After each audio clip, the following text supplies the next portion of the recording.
Prinsipyo po kaugnay ng panunungkulan sa pamahalaan ay ang tinatawag po na public accountability.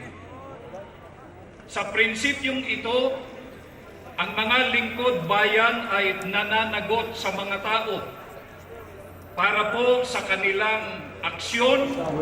Transparency for better democracy. Yan ang panawagan ng Iglesia ni Cristo kasabay ng kinaharap ng Pilipinas na issue ng korupsyon.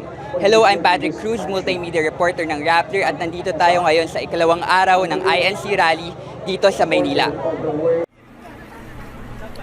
Marami sa mga miyembro ng iglesia ang pumiyahe pa mula sa iba't ibang bahagi ng bansa para makiisa sa protesta. Kami po ay galing ng lokal ng Malvar, distrito po ng Batangas North. Kahapon pa po kami ng umaga nandito po.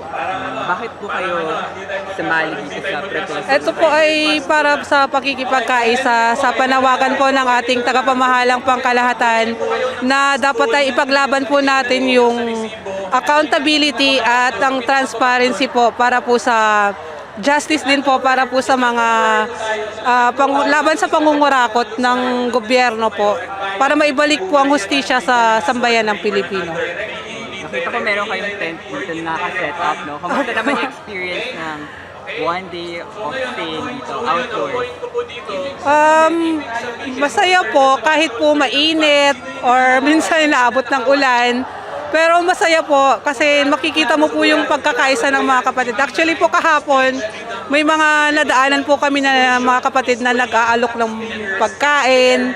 So mararamdaman mo po yung kapatiran sa ganitong mga assembly po ng iglesia.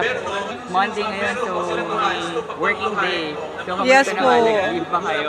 Okay lang po na sacrifice muna kasi kailangan po eh. So, ilang days lang naman na sacrifice po yun. Babalik na naman po sa dati. Para naman po ito sa lahat po ng Pilipino na nakikipaglaban sa korupsyon. Hindi lang po para sa atin. Kasama rin sa nakiisa sa rally, si Nanay Melinda na nagstay sa tent sa kahabaan ng Rojas Boulevard. Dalawang araw ko po dito, mas okay po kaysa kahapon. Tapos, sumama po ako para sa pagkakaisa po namin INC po. Yun lang po. Kumusta po so far yung experience? Di ba mainit? First time ko pong experience po ito, pero mapayapa po. Kaysa nakakita ko po sa TV nga mga magulo, pero ito po 100% mapayapa po. Imbes na tumagal ng 3 araw, tinapos ng iglesia ang protesta sa ikalawang araw. Ayon sa pamunuan, na iparating na nila ang panawagan para sa katarungan, pananagutan, transparency, at kapayapaan. Patrick Cruz, Rappler, Manila.